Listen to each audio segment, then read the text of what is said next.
Hi guys, welcome back. Welcome back. It's good to have you. Welcome to the channel. If you're new here, remember to like and subscribe and share if you can.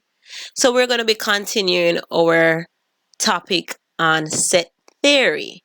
So we're on types of sets. As you know, there's many types of set. Today we'll be looking at 9. So the first one we're going to start with, okay, so here's the list. Singleton set, finite set, infinite set, null or empty set, equal set, equivalent set, disjoint set, subset, and universal set. And there's more. Let's start with a singleton set. As the name suggests, singleton.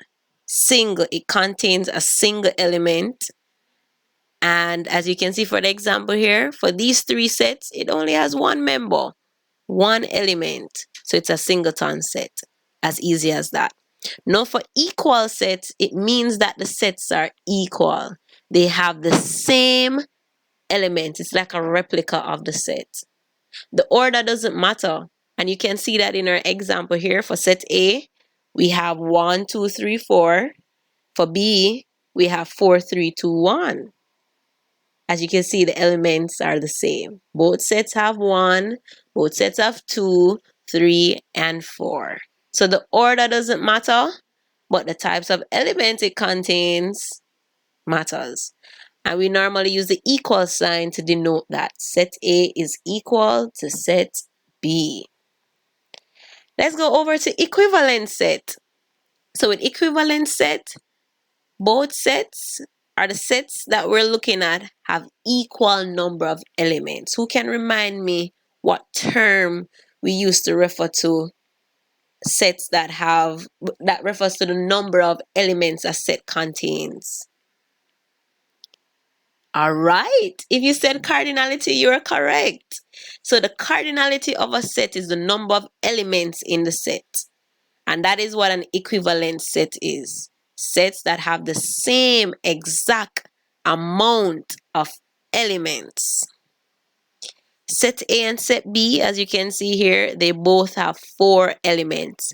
Elements are not the same, so they're not equal, but they're equivalent. And this is the symbol that we use. The cardinality is the same. For disjoint meaning they're not joined. They have nothing in common. The elements are not the same. For the example, set A, 1, 2, 3, 4. Set B, 5, 6, 7, and 8. So they have nothing in common there. However, if we look at this example, set A and set B here would be what type of set? All right. If you said equivalent, you're correct. They have the same amount of elements. They both have 4 elements, but they would not be equal because the elements are different. Let's move on to finite and infinite sets. Finite means the elements are countable. It has a limited amount of elements. They can be counted. For infinite, that's the opposite. They have an unlimited amount of elements. Goes on to infinity. So we can represent infinite sets.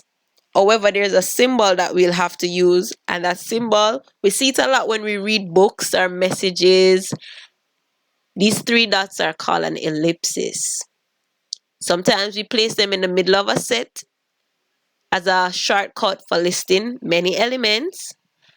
But for infinite sets, we put it at the end to show that this list goes on forever. This set continues. And since we can't list them all, that's what the ellipses serve as. Here are some examples of finite sets. 1, 2, 3, 4, 5, 6. This set contains the first 6 counting numbers. It has 6 elements, therefore it's finite, can be counted. However, for a set of whole numbers, we know we have whole numbers have no end, contains several elements. Hence, it's infinite. So if you realize we're going too fast, you can always pause the video and make some notes. Let's look at null set. Another name for null set is empty. And the name says it contains no elements. And this is these two symbols that can be used to denote a null or empty set. We either have these empty braces, or what we call curly brackets, or we have this circle and a line going through. Lovely. And here are some examples.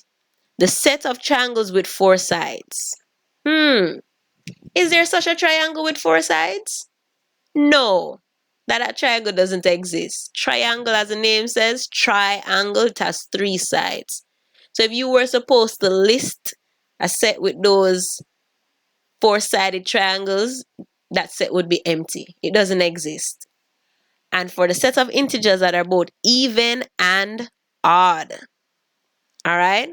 So a number can't be both even and odd. It's either it's divisible by 2 or it's not. And it goes on to the third example that says odd numbers divisible by 2. There's no such number. So that is why these are null or empty sets. They don't exist. Lovely. Subsets. Yes. Subsets. Subsets can be identified when you're seeing elements of a set within another set. See that? Looking at this example, we have set A, 1, 2, 3. We can get several subsets from this set. 1, 2 is a set that we created, and it's a subset of A. See that? This is a symbol that we use for a subset. It looks like, what does it look like to you? It looks like a C, looks like a U turned sideways. That's the symbol that we use. And I want you to pay attention to this statement that says, even the null set is considered a subset. We're going to look further at that. Looking at this image, you see? This set, 1, 2, 3, is a subset of B. We can find this set within another set.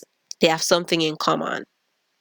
And here are all the subsets of A. We can get 1, 2, 3, and let's get some combinations in it.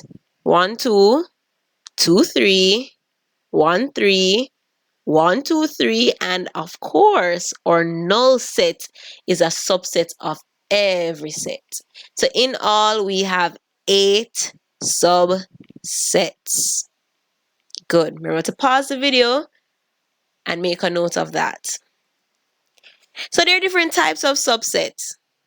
A subset is called a proper subset if it contains few or some elements of the original set.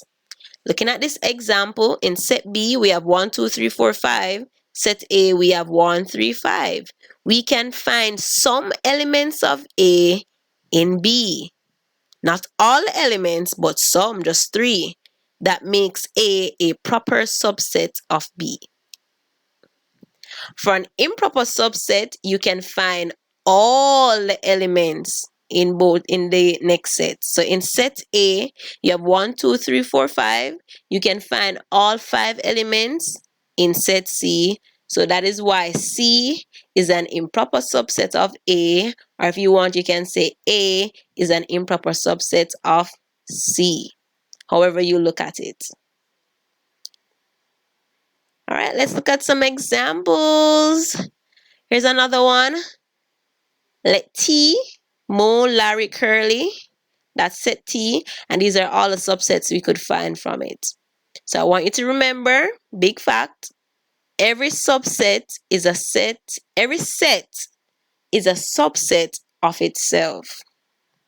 And every set has a subset that is an empty set. All right, so here's what we're going to do. For our next video, we're going to look at universal sets. And universal sets contains all the elements of other sets, including its own elements. So you have a multiple of sets, and all these sets combined create the universal set. Think about the universe. It contains all the planets, all the stars, the galaxies, everything that's in the universe. It contains everything. And that is what the universal set is. We're going to look further at this in our next video. And let me remind you, please to subscribe, please to like, and of course to share to your other classmates. Have fun and see you again. Welcome to Math Matters by GE. Bye.